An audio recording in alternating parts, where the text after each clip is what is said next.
Graça e paz, meus irmãos, bom dia. Peço por gentileza que você abra comigo a sua Bíblia em Lucas, capítulo 24, do versículo 13 ao 35. Lucas, está assustado aí, né? Daqui a pouco você vai entender. Lucas 24, do 13 ao 35. Nós vamos ver o Senhor ressurreto se revelando a dois discípulos numa casa lá em Emaús.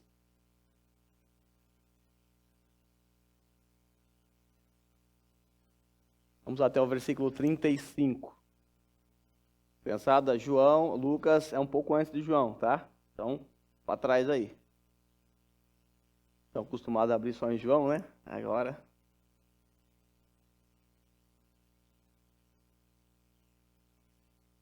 Com a Bíblia aberta, vamos à leitura da palavra do Senhor. Naquele mesmo dia, dois deles estavam indo para um povoado chamado Emaús, a 11 quilômetros de Jerusalém. No caminho, conversavam a respeito de tudo o que havia acontecido. Enquanto conversavam e discutiam, o próprio Jesus se aproximou e começou a caminhar com eles. Mas os olhos deles foram impedidos de reconhecê-lo. Ele lhes perguntou: sobre o que vocês estão discutindo enquanto caminham? Eles pararam com o rosto entristecidos. Um deles, chamado Cleopas, perguntou-lhe: você é o único visitante em Jerusalém que não sabe das coisas que ali aconteceram nesses dias? Que coisas? Perguntou ele. O que aconteceu com Jesus de Nazaré? Responderam eles. Ele era um profeta poderoso em palavras e em obras diante de Deus e de todo o povo. Os chefes dos sacerdotes e as nossas autoridades o entregaram para ser condenado à morte e o crucificaram. Nós esperávamos que ele era que ia trazer a redenção a Israel. E hoje é o terceiro dia desde que tudo isso aconteceu. Mas algumas das mulheres entre nós nos deram um susto hoje. Foram de manhã bem cedo ao sepulcro e não acharam o corpo dele. Voltaram e nos contaram tudo o que tinham. Contaram ter tido uma visão de anjos que disseram que ele está vivo. Alguns dos nossos companheiros foram ao sepulcro e encontraram tudo exatamente como as mulheres tinham dito, mas não o viram. Ele lhes disse: como vocês custam a entender e como demoram a crer em tudo que os profetas falaram? Não devia o Cristo sofrer essas coisas para entrar na sua glória? E começando por Moisés e todos os profetas, explicou-lhes o que constava a respeito dele em todas as Escrituras. Ao se aproximarem do povoado para o qual estavam indo, Jesus fez como quem ia adiante. Mas eles insistiram muito com ele: fique conosco, pois a noite já vem. O dia já está quase findando. Então ele entrou para ficar com eles. Quando estava à mesa com eles, tomou o pão, deu graças e partiu, e deu a eles. Então os olhos deles foram abertos e o reconheceram. E ele desapareceu da vista deles. Perguntaram-se um ao outro: não estava queimando nosso coração enquanto ele nos falava no caminho e nos expunha as Escrituras? Levantaram-se e voltaram imediatamente para Jerusalém. Ali encontraram os onze e os que estavam com eles reunidos, e diziam: é verdade, o Senhor ressuscitou e apareceu a Simão. Então os dois contaram o que tinha acontecido no caminho e como Jesus fora reconhecido por eles enquanto partia o pão. Pode tomar o seu assento. Talvez você levou um susto agora, né? Porque já há quase 3 anos pregando em João, de repente eu entro com Lucas aqui para vocês. É que a história que nós estudamos na semana passada, onde as mulheres foram ao sepulcro e viram vazio, contaram aos discípulos, né, o que havia acontecido. Os discípulos foram ao sepulcro, voltaram, as mulheres ficaram no sepulcro, ali chorando, lamentando a morte de Jesus. E aí Jesus apareceu a Maria Madalena, conforme nós vimos no sermão passado. E aí elas voltam para onde estava Pedro, João e alguns outros discípulos. e conta a eles tudo o que havia acontecido. Como nós vimos, eles não creram naquelas mulheres. Foram lá, olharam o sepulcro, não viram nada. E aí, depois disso, nós, lendo João, já saltamos para o momento em que Jesus se apresenta aos discípulos, propriamente dito. Aquele grupo de discípulos mais próximos de Jesus. Mas há um vácuo na história de João. João deu um salto na história. Porque essas mulheres foram de manhãzinha, você deve se lembrar, o sol estava nascendo, estava ainda escuro, diz um dos evangelistas. E aí, naquela manhãzinha, Jesus se apresenta, tem todo esse tempo dela ir e voltar, os discípulos irem e voltar. E depois, quando você chega em João, o texto diz que é ao cair da tarde. Ou seja, há um salto da manhã até cair da tarde. O que aconteceu no meio dessa história? João não registra, mas o nosso companheiro Lucas registrou. No decurso, ou no meio dessas duas histórias, nós encontramos o Senhor Jesus agora se revelando a dois desconhecidos discípulos, que estavam voltando no caminho de Emaús. É importante que você entenda e guarde na sua mente que quando as mulheres contaram para os discípulos que viram Cristo ressurreto, sabe o que aconteceu? Eles não creram nelas. Não creram na mensagem daquelas mulheres. E eu nem falei isso para vocês na semana passada porque nem deu tempo. Mas quando nós continuamos a ler lá no capítulo 24 de Lucas, nós descobrimos que quando essas mulheres contaram aos discípulos, eles chegaram à conclusão que parecia loucura o que essas mulheres estavam falando. Não é possível, essas mulheres, é loucura isso, vocês estão falando que viram o anjo, vocês estão falando que viram Cristo ressurreto, que tinha um anjo sentado em cima de uma pedra, mas isso é loucura para nós. Isso está registrado em Lucas 24, versículo 11, diz assim o texto: mas eles não acreditaram nas mulheres, as palavras delas lhe pareciam loucura. Como assim? Que coisa é essa que vocês estão falando? E o texto nos diz em Lucas que Pedro correu para o sepulcro nesse momento e realmente chegou lá, não encontrou nada. Então continuaram desesperados, sem esperança, porque Pedro também não viu nada. E agora, nós acreditamos na história dessas mulheres? Parece meio louco isso que elas estão falando. Parece não fazer muito sentido. E eles continuaram tristes.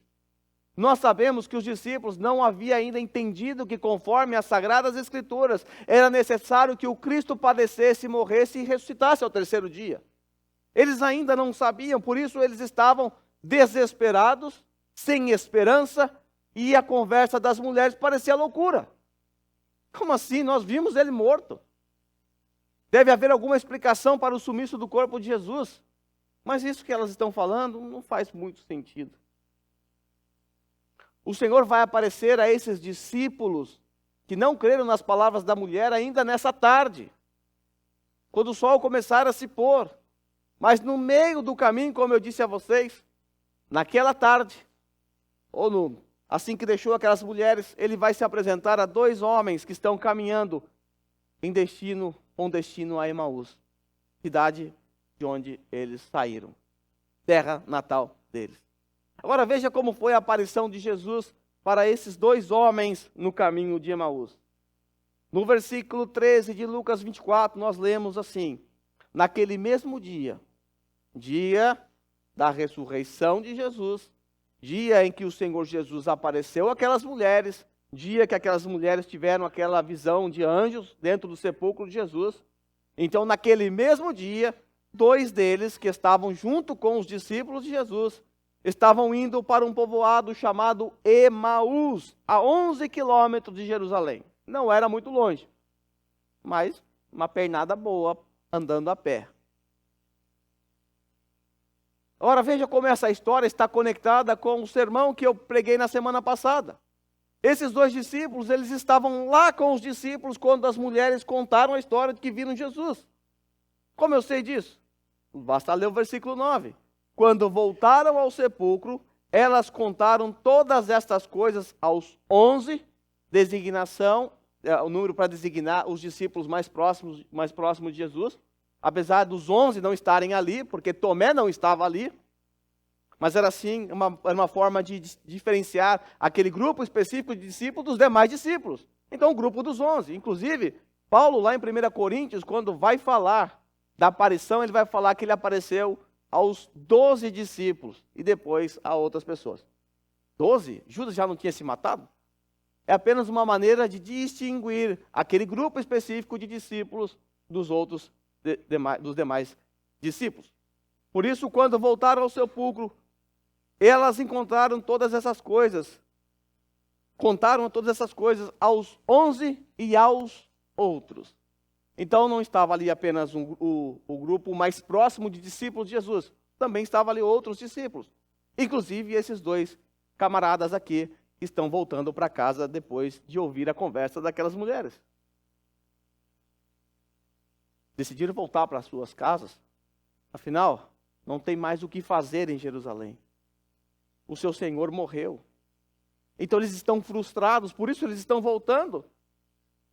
A morte de Jesus sepultou a fé e a esperança deles. E agora não acreditaram na mulher e decidiram, vamos voltar para a nossa vida, para o nosso povoado, porque não tem mais nada para fazer aqui em Jerusalém. Eles estão frustrados. E decidiram então pegar a caminhada. 11 quilômetros caminhando a pé. E certamente ninguém caminha calado, né? Como caminha conversando, duas pessoas, né? E eles estavam batendo papo. Eles estavam conversando. E adivinha qual era o assunto deles? Veja em Lucas 24:14. No caminho, conversavam a respeito de tudo o que havia acontecido. O que é que havia acontecido nesses últimos dias? Exatamente, a morte, sepultamento de Jesus. Jesus morreu daquela forma horrível, foi sepultado, sumiu o corpo de Jesus. As mulheres falaram que tinha aparecido lá para ela, Jesus. Eles não acreditaram, acharam loucura e estão conversando sobre tudo isso de forma muito triste e melancólica. Mas assim como o Senhor se apresentou de forma graciosa àquelas mulheres no sepulcro, Ele vai repetir a mesma coisa aqui. Ele vai se apresentar de forma particular a esses dois discípulos desconhecidos. Veja o versículo 15. Como o Senhor se põe no meio deles. Eles estão caminhando e o Senhor acelera o passo, se aproxima deles. Veja aí, versículo 15. Enquanto conversavam e discutiam sobre tudo o que havia acontecido, o próprio Jesus se aproximou e começou a caminhar com eles. Isso que Jesus fez era algo normal, as pessoas não caminhavam sozinhos naquela época. Principalmente uma viagem longa, questão de segurança. É melhor sempre estar acompanhado. Inclusive, a Bíblia fala, é melhor andar dois. Exatamente por causa desse contexto. Andar sempre em dois. E um a mais, caminhando junto, uma segurança a mais. Então Jesus está caminhando com eles, chega próximo deles. Detalhe, esses dois discípulos conheciam Jesus. Eles já viram Jesus, já andaram com Jesus, já falaram com Jesus. Sabiam quem era, eles sabiam quem era Jesus. Mas assim como no caso das mulheres, eles também não reconheceram que era Jesus que estava andando junto com eles. Veja o versículo 16. Ali é dito que os olhos deles foram impedidos de reconhecê-lo. Ou seja, eles não perceberam que aquele que estava caminhando com eles era o próprio Cristo ressurreto. A partir do versículo 17, o Senhor entra na conversa. O Senhor puxa um papo com eles, puxa uma conversa, algo que a gente faz também quando quer caminhar com alguém, você está ali sozinho, precisa de uma companhia, você puxa um papo. No versículo 17, o Senhor estabelece um diálogo com eles. Veja o versículo 17. Jesus perguntando aqui. Ele lhes perguntou, sobre o que vocês estão discutindo enquanto caminham? Qual é o papo de vocês aqui? Qual é a conversa? Qual é o assunto aí da discussão de vocês? Vocês estão discutindo aqui, mas eu quero saber o que vocês estão discutindo. E eles imediatamente pararam. Veja que reação interessante, inusitada. Eles pararam. E o texto diz que os rostos deles estavam entristecidos, cabisbaixo, caído. mostrando o que estava no coração daqueles homens. Eles estavam tristes, frustrados, decepcionados. Então o Senhor entra na conversa como quem não quer nada e faz essa pergunta. E eles imediatamente param, de forma triste, cabisbaixo. Nós já vamos entender por que eles pararam. Por que eles levaram esse susto com essa pergunta tão simples de Jesus. E aqui nós notamos a mesma semelhança, o mesmo padrão encontrado no sermão passado. O Senhor Jesus, no sermão passado, ele também fez perguntas àquelas mulheres. E aqui o Senhor faz a mesma coisa. O Senhor vai se revelar a essas mulheres, se revelou às mulheres fazendo pergunta, e vai fazer a mesma coisa com esses homens. E ao fazer a pergunta, então pararam de caminhar e se puseram a responder. Veja a resposta que eles deram. Um deles, chamado Cleopas, perguntou-lhe: você é o único visitante em Jerusalém que não sabe das coisas que ali aconteceram nesses dias? Eles levaram um susto com uma pergunta como essa. Está voltando para Emaús. Esse homem está saindo também de Jerusalém. Estava em Jerusalém, está no caminho, voltando também ou indo para algum lugar. E ele não sabe de nada o que aconteceu? Não é possível, passou em rede nacional. Passou no Fantástico, passou em tudo quanto é lugar. Todo mundo viu o que aconteceu. Como ele não sabe? Eles ficaram assustados. Agora é importante que você também note que Lucas não revela a identidade de um dos discípulos que estava caminhando nesse caminho rumo a Emaús. Mas um é chamado de Cleopas. Nós temos o nome de um aqui chamado Cleopas. Mas quem é Cleopas? Nós não temos muitas informações sobre ele, não. Mas há um historiador chamado Flávio Josefo, famoso historiador lá do primeiro século. Ele nasceu poucos anos depois da morte de Jesus, então contemporâneo, quase que contemporâneo de Jesus. Ele diz que esse Cleopas era o tio de Jesus. Ele era irmão de José, pai por consideração de Jesus. Mas ele não era muito conhecido, não era muito famoso. Tanto é que você não vai ver mais nada sobre ele na Bíblia. Vai aparecer um Cleopas em outro lugar, mas não é esse aqui, é outro. Não temos nada sobre ele, não sabemos o que ele fez, ou como ele era, de que forma ele era um discípulo de Jesus. Não temos relatos dele dando nenhum discurso, realizando nenhum milagre. Era um desconhecido. E o outro, mais ainda, nem sabemos o nome dele. Dois discípulos simples, desconhecidos, andando pelo caminho, frustrados, precisando de consolo, precisando de um afago na alma. E olha aqui o que o Senhor Jesus faz. Existiam milhares de discípulos de Jesus. E ele se pôs a caminhar por 11 quilômetros, tão somente para consolá-los. O Senhor se pôs a consolar dois discípulos que nem são conhecidos, nem são famosos. E até agora ele não se revelou aos seus discípulos que são conhecidos, que são famosos. Com isso, meus irmãos, nós percebemos que o Senhor Jesus, ele ama todos os seus discípulos. Ele se preocupa com todos os seus discípulos, os maiores, os menores, os famosos, aqueles que são desconhecidos. Esses homens aqui eram desconhecidos, mas não para Jesus.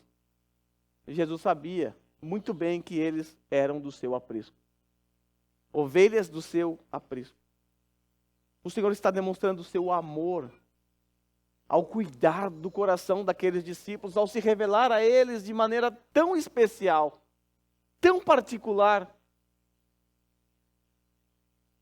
No dia da ressurreição de Jesus, ele gastou parte daquele dia caminhando cerca de 11 quilômetros para acalmar o coração de dois discípulos desconhecidos. Eu digo isso porque às vezes nós pensamos que Deus se importa mais com aqueles crentes que são conhecidos, famosos, que estão nas mídias. Talvez pensamos que Deus se importa mais com os pastores, com os missionários. Às vezes as pessoas brincam até, né? Brincadeira, eu sei. Ah, pastor, ora aí, porque a oração do pastor está mais próximo de Deus. Deus vai ouvir melhor a oração. Negativo. Deus ouve a oração de cada um dos seus discípulos. Ouviu de Paulo, ouviu de Cleopas, ouviu desse outro discípulo que nós não conhecemos, e ouve as nossas orações, e ouviu hoje, enquanto você orava. Porque Jesus não tem um discípulo que ele ouve mais. Ele ouve todos, e ama todos, e se preocupa com todos, seja grandes ou pequenos. Eu repito, ele ainda não se revelou aos grandes, mas está se revelando a 2 desconhecidos. E ele já se revelou às mulheres, que não teve crédito, ninguém deu ouvidos para elas. Veja, meus irmãos, que interessante como o dia da ressurreição nos ensina muitas coisas. Porque foge do que é natural e esperado por nós. O natural é que Jesus fosse logo para os 11 discípulos, e aqui estou. Mas ele mostra para nós que ele se preocupa não somente com eles, mas também com cada um de nós. Jesus está no caminho com uma missão: consolá-los. Consolá-los. E aqui nós somos lembrados de que Jesus é o único consolo, o único conforto para nós na vida e na morte. O único consolo. O Senhor vai consolar esses homens de forma muito particular. Sabe como? Provando que ele está vivo. Se revelando como aquele que ressuscitou dentre os mortos. E como eu tenho batido nessa tecla, a doutrina da ressurreição é um consolo, é um conforto para os crentes. Porque de acordo com Paulo, se Cristo não ressuscitou dentre os mortos, a nossa fé é vã. Vamos comer, beber, porque amanhã não temos esperança nenhuma. A ressurreição de Jesus é que nos dá a garantia do amanhã. É que nos dá a garantia do porvir, não é assim que nós cantamos? Porque ele vive, posso crer no amanhã. Se ele não vive, não há esperança para o amanhã. Porque ele vive, temor não há. Se ele não vive, tem que temer. Eu digo isso porque nós tendemos a sofrer os problemas do hoje, do aqui e agora. Nós sofremos muito por causa das lutas, dos problemas que nós enfrentamos no hoje. Coisas que nós não temos como resolver. Coisas que parecem não ter solução. Nos preocupamos com as coisas que estão fora do nosso alcance. Coisas que só pertencem a Deus. Nós precisamos entender, irmãos, que Ele vive. O nosso Cristo está vivo, então se Ele está vivo, você pode crer no amanhã, você pode ter esperança no amanhã, no porvir. Sabe por quê? Porque Ele já está no seu amanhã. Ele já sabe tudo que vai acontecer no seu amanhã. E se Ele está vivo, como de fato está, você não tem o que temer. Essa semana, eu levei um susto, mais assustei minha família do que eu mesmo levei o susto. Sábado, comecei a ter muito sangramento nas fezes, no domingo, na segunda de manhã. E aí, pesquisa na internet e tal, as possibilidades não eram as melhores possíveis. E assim, quando você está com a unha encravada, você precisar na internet, você vai morrer, a internet vai te matar, né? Mas eu vi vários médicos e, de fato, as suspeitas caíam sobre um tumor, que poderia ser um tumor maligno ou não, ou um pólipo, né, que poderia se tornar um câncer no futuro e tal. Lá vai para o médico fazer exame, na segunda-feira, e aí o médico me manda retornar no outro dia para fazer um exame com câmera. A câmera andou pelo meu intestino todo aqui. Coisa mais linda de ver. Não é verdade, é bonito o negócio. Como Deus cria perfeito, a câmera olhando assim. Dá um incômodo, né? Mas a criação, a maneira como Deus criou nossos órgãos, é muito belo. Então, fiz aquele exame e tal. Só que, antes de fazer esse exame, eu chego em casa com uns documentos para assinar, a Rose tinha que assinar, e eu também tinha que assinar, e eu traduzi antes. Eu só falei para ela, nem ler, só assina. Né? Se ler, não vai nem ter vontade de assinar.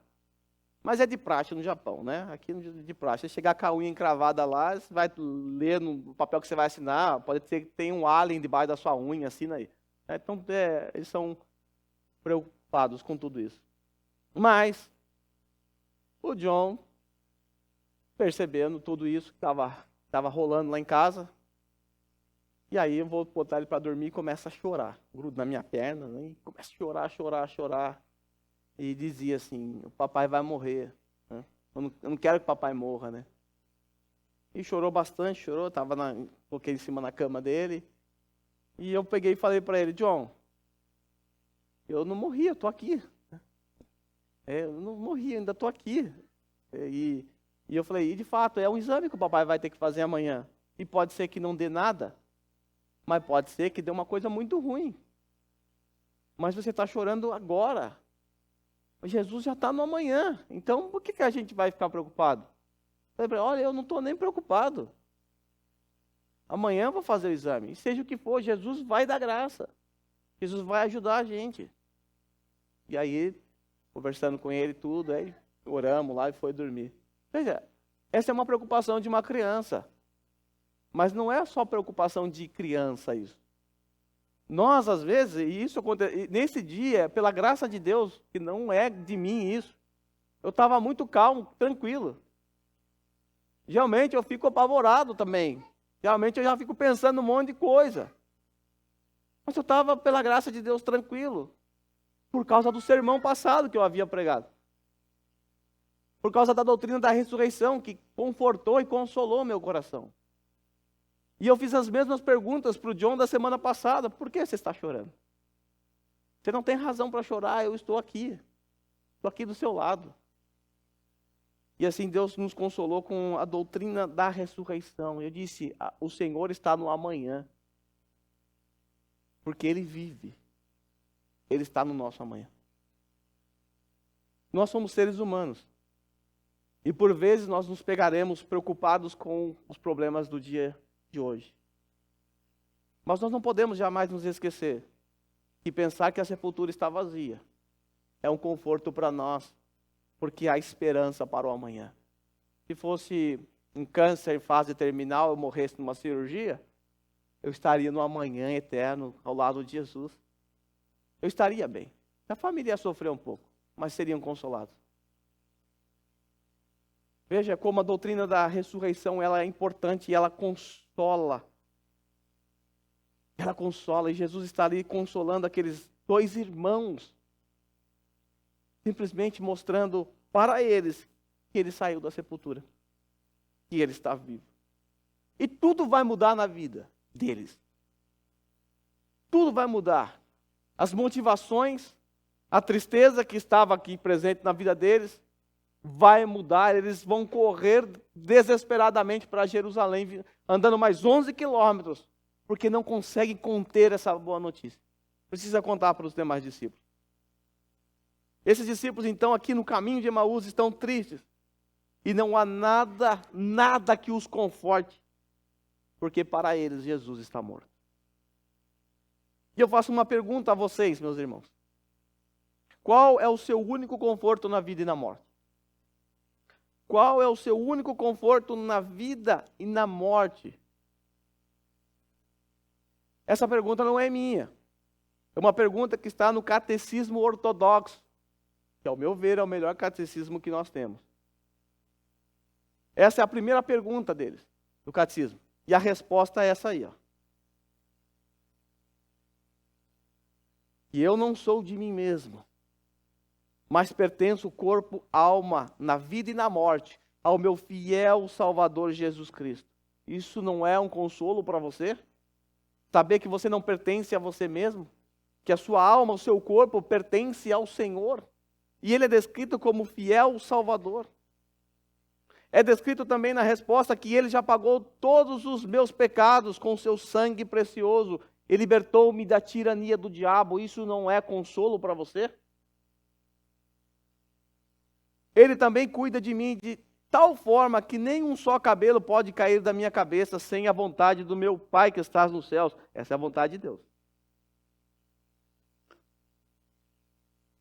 Olha que interessante, ao usar esse texto aqui, o catecismo quer mostrar para nós que o Senhor se atenta a detalhes insignificantes para nós. Depois você pesquisa a quantidade de cabelos que você perde por dia. Você que perde muitos cabelos por dia. E até esses cabelos não fogem do controle do seu Senhor. Ele está controlando tudo. Ele sabe dos mínimos detalhes que acontecem com você, até com o cabelo insignificante que cai. Nenhum só cabelo pode cair da minha cabeça sem a vontade de meu Pai que estás nos céus. Verdadeiramente, todas as coisas devem cooperar para a minha salvação. Saber que tudo que passamos nessa vida, de certa forma, está cooperando para a progressão da nossa salvação. Com base naquele texto, todas as coisas cooperam para o bem daqueles que amam a Deus. Porque eu pertenço a Ele, Cristo, pois o Espírito Santo assegura-me da vida eterna e me faz sinceramente disposto e pronto a partir de agora a viver para Ele. Meus irmãos, isso não é um consolo para você saber que o Espírito Santo te assegura agora que mesmo nessa vida, você recebeu a vida eterna, mas ainda que nessa vida você está pronto e disposto a partir de agora para viver para Ele.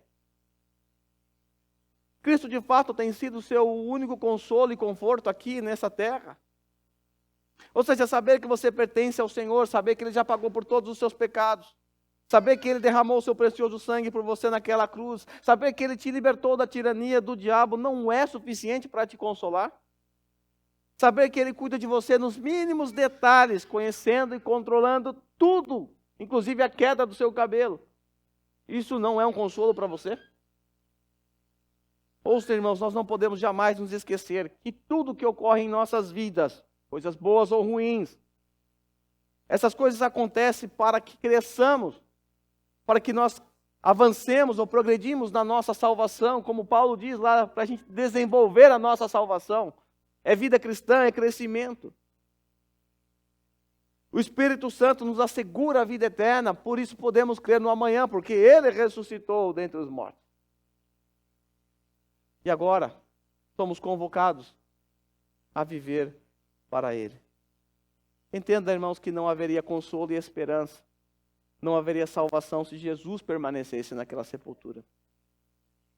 Se Jesus não ressuscitasse, nós não receberíamos os 3 grandes benefícios da ressurreição de Jesus. Quais são os 3 grandes benefícios da ressurreição de Jesus? O mesmo catecismo ortodoxo, lá na lição número 17, responde. Primeiro, pela ressurreição, Cristo venceu a morte para nos tornar participantes da justiça que Ele conquistou para nós por meio da sua morte.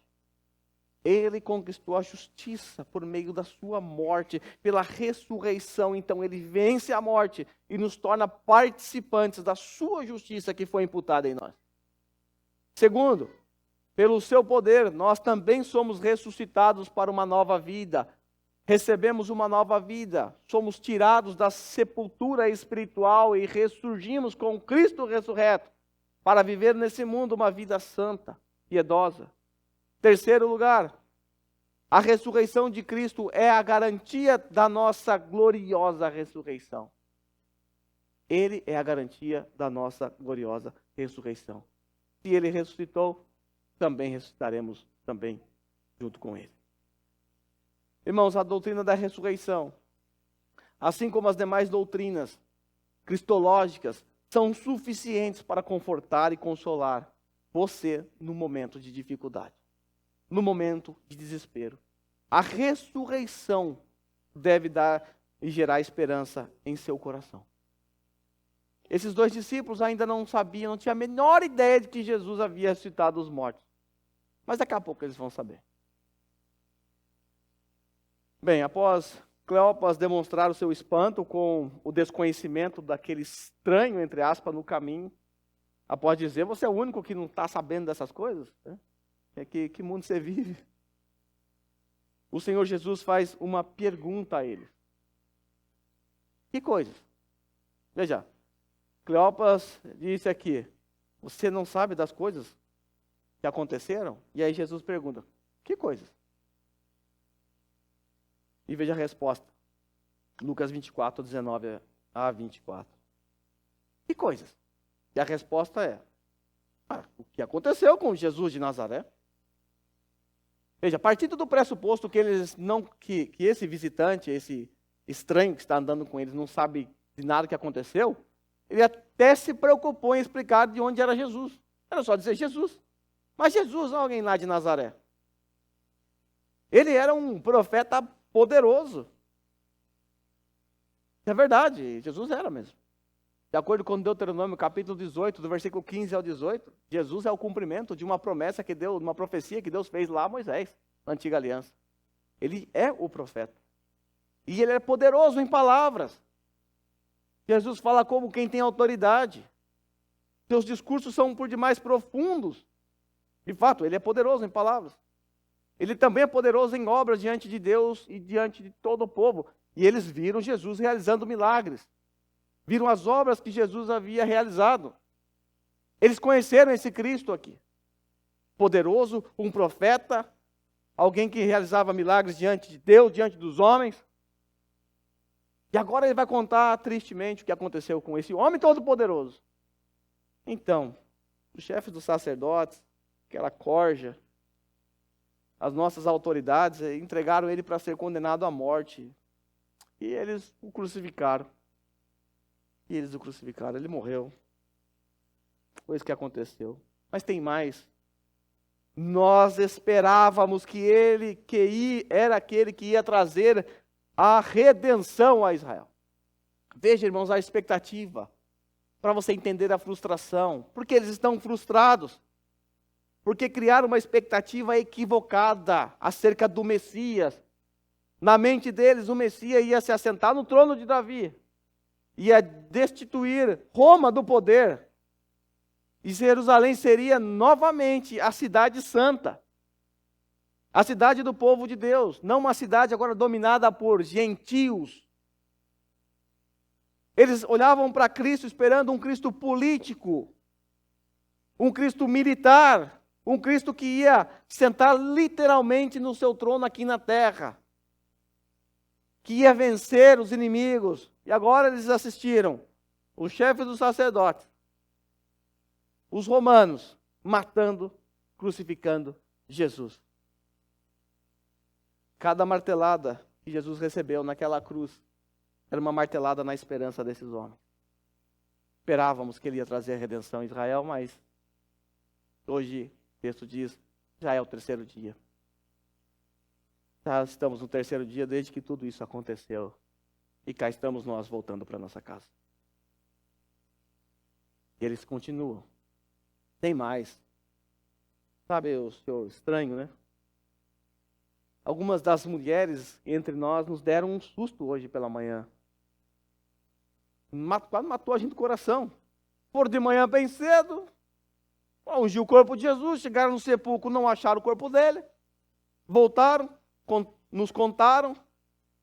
Falaram que tiveram depois, Pedro e João foram lá, depois elas voltaram dizendo que tiveram uma visão de anjo. E elas voltaram dizendo que Jesus estava vivo. E aí alguns dos nossos companheiros foram ao sepulcro. Chegou lá, estava tudo exatamente como as mulheres tinham dito, mas ninguém viu ele. Não estava nenhum Jesus lá. Ela falou que estava lá, a gente foi, só estava lá o corpo de Jesus mesmo. Só estava as roupas de Jesus. O corpo sumiu. E após ouvir esse desabafo deles, com essa pergunta, Jesus fez com que eles expusessem o coração. Colocassem para fora a sua frustração, o seu desespero, a sua angústia. E agora o Senhor Jesus, que aqui é um estranho para eles, vai exortá-los. Lucas 24, 25 a 27. Ele, Jesus aqui, lhes disse: como vocês custam a entender e como demoram a crer em tudo que os profetas falaram. Como que vocês são lentos para entender essas coisas. Eles não conseguem entender e crer em tudo que foi dito pelos profetas. E aí Jesus diz assim a eles: não devia o Cristo sofrer essas coisas para entrar na sua glória? Eles esperavam um Cristo terreno, glorioso, triunfante, mas se esqueceram do que os profetas falaram. Se esqueceram do que está escrito em Isaías 53 acerca de Jesus. Ele é um homem de dores, um homem de sofrimento, um homem que seria esmagado pelo próprio Deus. E continua. E começando por Moisés e todos os profetas, o outro evangelista vai colocar Salmos aqui junto. Explicou-lhes o que constava a respeito dele, do Messias, em todas as Escrituras. Agora a viagem ficou interessante. O Senhor Jesus exorta aqueles homens que estão cabisbaixos, tristes, desesperados, sem esperança. E o Senhor começa a expor as Escrituras, começando lá pelo Pentateuco, lá por Moisés, passando por todo o Antigo Testamento, mostrando aqueles dois homens. E tudo o que aconteceu com Jesus não foi um acidente. Foi o cumprimento profético. Todas as profecias estavam se cumprindo. Agora, nessa jornada de 11 quilômetros caminhando, o Senhor expôs com maestria a eles, mostrando que tudo o que ocorreu estava registrado nas Escrituras. O fato é que aqueles discípulos ganharam de Jesus naquele dia uma verdadeira aula de teologia bíblica. Que privilégio! Veja, a preocupação do Senhor, Ele resolveria esse problema facinho, era só se revelar a eles como Cristo ressurreto. Mas não, o Senhor gastou tempo explicando a esses simples discípulos, dando uma verdadeira aula de teologia bíblica, mostrando que desde Moisés, você deve se lembrar que a primeira profecia a respeito de Jesus está em Gênesis 3,15, logo no começo da Bíblia. Então, começando lá por Gênesis 3,15, passando pelos profetas, chegando até o dia da ressurreição de Jesus, até o final do Velho Testamento, o Senhor então deu uma verdadeira aula. Alguns sermões atrás eu expus a vocês os aspectos proféticos da morte de Jesus. Você deve se lembrar. O que nós vimos ali? Nós vimos que tudo que ocorreu na vida de Jesus, e certamente Jesus usou muitos desses textos que eu apresentei a vocês, como Salmo 22, Isaías 53 e outros textos. Muitos desses textos falam do quê? Falavam do sofrimento, do martírio, das palavras de Jesus na cruz. Eu mostrei a vocês que a morte de Jesus não foi uma tragédia, mas foi o cumprimento do plano redentivo de Deus. Muitos cristãos, quando olham para o Antigo Testamento, e Jesus está se revelando a eles através do Antigo Testamento, mas muitos cristãos hoje cometem o erro de pensar que o Antigo Testamento é apenas um livro para os judeus, e que o Novo Testamento é o livro para a igreja de Cristo, e faz essa distinção, essa dicotomia entre igreja e Israel. Veja, meus irmãos, o Senhor Jesus está usando o Antigo Testamento para mostrar que o Antigo Testamento era sobre ele. Às vezes as pessoas pensam que o Antigo Testamento é só tempo da lei, é só lei, lei e não tem graça. Não há graça na Antiga Aliança. E alguns pensam que a Nova Aliança é só graça, a graça e a lei foi abandonada, porque a lei era para o judeu. Mas Jesus discorda disso. Discorda disso abertamente. Jesus está usando toda a Antiga Aliança para mostrar que era sobre ele. E isso é importante que você entenda, porque quando você lê a Bíblia na sua casa, principalmente quando você lê o Antigo Testamento, você não deve partir do pressuposto que o Antigo Testamento é um amontoado de historinhas bonitas que a gente gosta de contar para as crianças. O Antigo Testamento não são sobre os personagens da Antiga Aliança. Não é sobre Noé, Moisés, Abraão.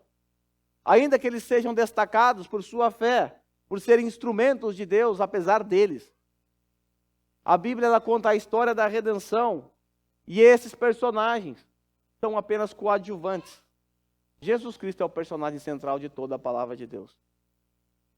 Os profetas, os salmos falaram a respeito dele, porque é sobre ele A Bíblia então descreve para nós a história da redenção.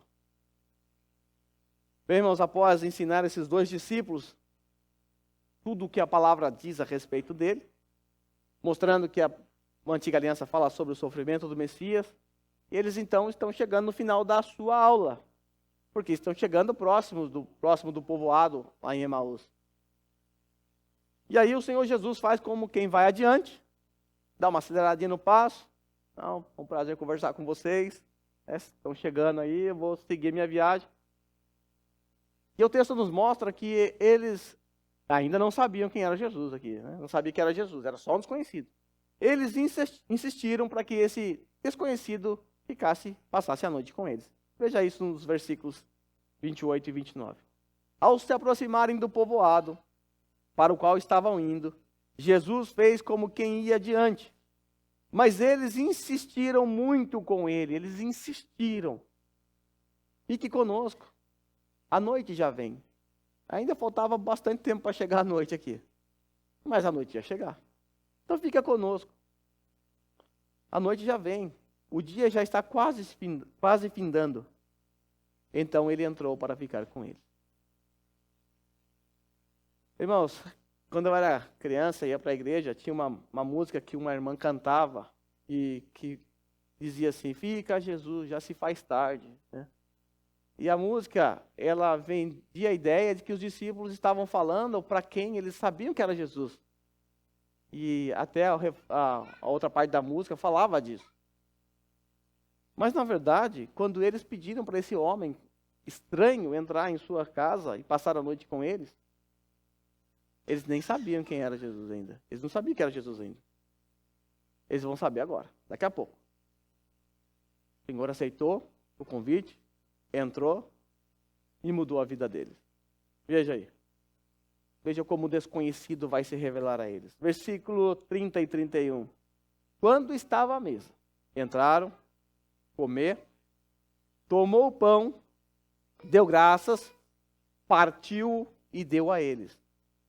Eles estão numa refeição, cansados da viagem, 11 quilômetros andando. Chegaram lá, vamos comer um pãozinho, vamos sentar à mesa, vamos comer, vamos. E no exato momento que o Senhor parte o pão, o texto nos diz que então os olhos deles foram abertos e eles o reconheceram. Nós não sabemos exatamente como isso tudo aconteceu. O relato é simples, objetivo e apenas nos diz que ele partiu o pão. E nesse momento que partiu o pão, eles reconheceram, porque tiveram seus olhos abertos. Vale lembrar que quando Jesus se aproximou deles, Lucas diz que os olhos deles foram impedidos de reconhecê-lo. E agora Lucas está nos dizendo que naquele exato momento, agora sim os olhos foram abertos e o reconheceram. E agora? É Jesus que está aqui do nosso lado. Agora vão ter um banquete feliz, alegre, agora eles estão todos empolgados aqui, os três ali, né? Os dois e mais Jesus. Vai ter uma festa agora. Afinal, descobriram que Jesus está vivo. Imagine a alegria deles.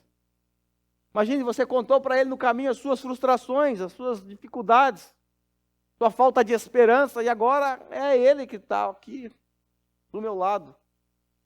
Vamos comemorar? Vamos. Olha para o lado, Jesus desapareceu. É o que o texto diz aí. E ele desapareceu da vista dele. Sumiu Jesus. Como isso aconteceu? Não me pergunte. O texto diz que ele desapareceu da vista dele. E aí, ficou só os dois. Agora não mais triste. Não mais como a mulher lá no sepulcro, chorando aos prantos. Agora eles estão alegres. E eles olham um para o outro e fazem uma pergunta. Perguntaram-se um ao outro: não estava queimando o nosso coração enquanto ele nos falava no caminho e nos expunha as Escrituras? Não ardia o nosso peito quando ouvíamos ele falar? Não era isso que estava acontecendo conosco? Meus irmãos, um dia a palavra do Senhor fez queimar o seu coração. Talvez no caminho para Taubaté, um caminho para São Paulo, um caminho para o Amazonas, para Brasília. Um dia, Cristo se revelou a você de maneira especial. Só que nesse caso você não era discípulo dele, você era inimigo dele. E um dia, alguém, o próprio Cristo, através de alguém, pregou o evangelho a você. E a palavra de Cristo penetrou o seu coração. E agora sim você passou a ser um discípulo de Jesus. Não foi isso que aconteceu com você? Meus irmãos, às vezes nós lemos a palavra de Deus por obrigação. Lemos às vezes porque temos que cumprir o cronograma anual de leitura da Bíblia, porque se vai que alguém pergunta se eu estou lendo a Bíblia no ano, eu estou que falar que sim. Mas nós só lemos, viramos folha por folha, lemos, não guardamos nada. Não é assim que a gente faz. O sermão passado derreteu meu coração. A história simples de Maria Madalena fez meu coração arder.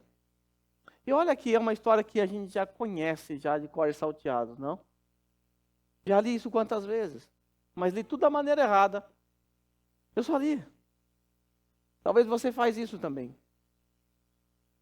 Mas quando a gente lê realmente com o coração aberto diante de Deus, pedindo a Ele, Senhor, que não seja apenas uma leitura. Fale ao meu coração de verdade.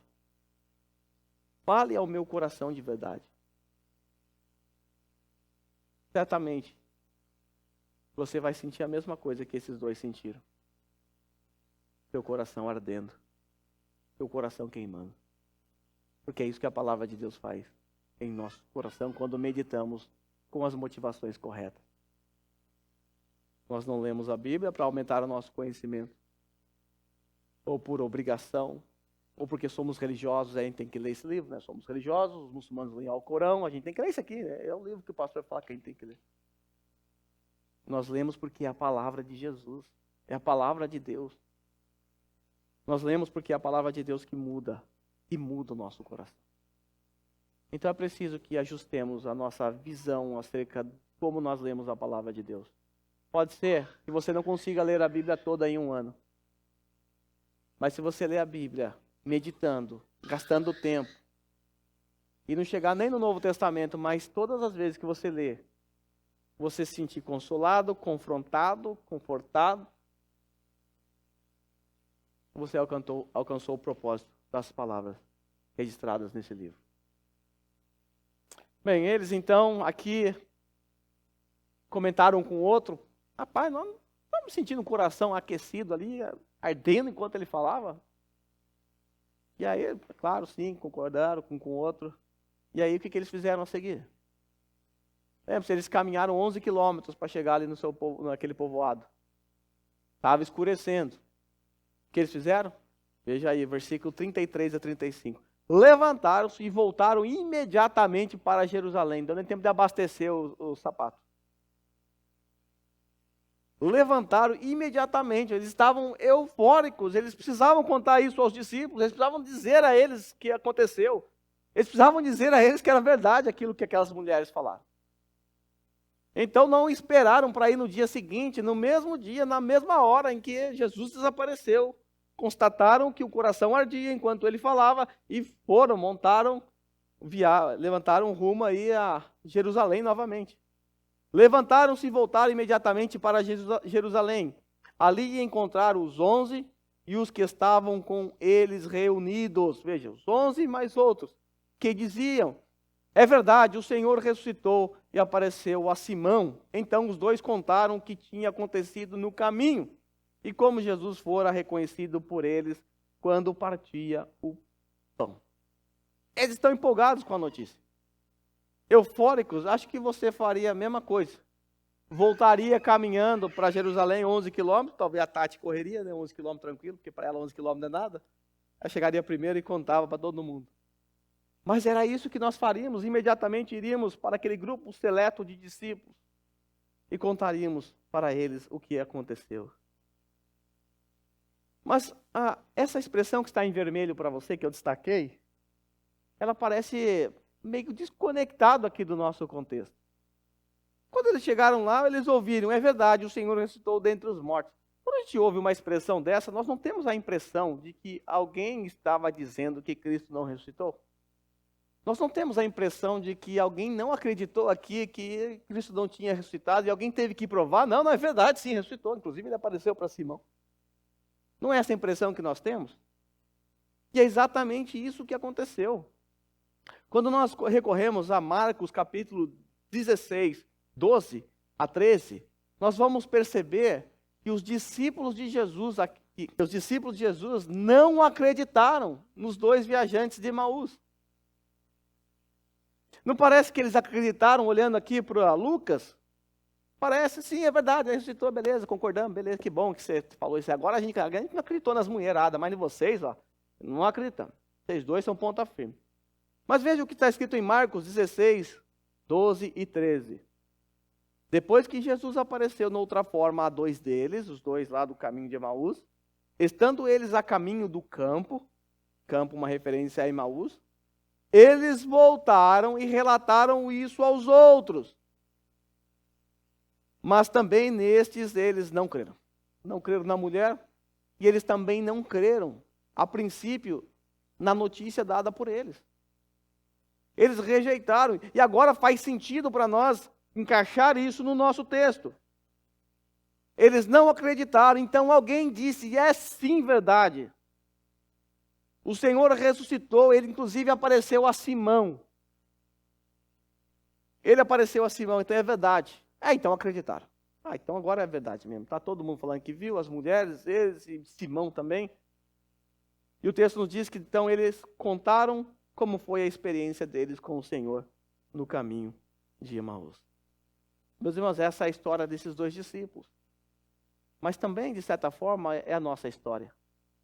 Porque o Senhor que consolou esses dois homens no caminho de Emaús é o mesmo Senhor que nos consola ainda hoje. Quando você estiver no caminho rumo a um problema a ser enfrentado, o Senhor Jesus estará do teu lado consolando. E a palavra dele vai fazer o seu coração derreter. E ele vai te fazer lembrar que ele está vivo, ressuscitou dentre os mortos. E o fato dele estar vivo vai te dar esperança. Vai te fazer crer no amanhã. Vai remover de você o temor. E seja o que você tiver que passar aqui nessa vida. Porque nós vamos passar mesmo por sofrimento, lutas, dificuldades de todo tipo. O Senhor estará do seu lado. Como esteve ao lado daqueles dois homens no caminho de Emaús. Porque o Senhor se preocupa com os seus discípulos. Não importa se você é conhecido, famoso, ou desconhecido, que ninguém nem sabe quem é você. Isso não importa para o Senhor. Ele tem o seu nome escrito lá no livro da vida. Ele sabe muito bem quem é você. E ele vai te consolar. Eu quero, nesse momento, pedir a vocês que se coloquem em pé. Nós vamos cantar uma música aqui agora que vai ilustrar tudo que a gente estudou aqui hoje. Botei meus irmãos na fogueira hoje da música. Mas louvado seja Deus que eles conseguiram pegar essa música para a glória de Deus. E a gente vai cantar essa música. Eu quero que você reflita em tudo o que a gente estudou hoje aqui. E se você conhece, cante com a força do seu pulmão.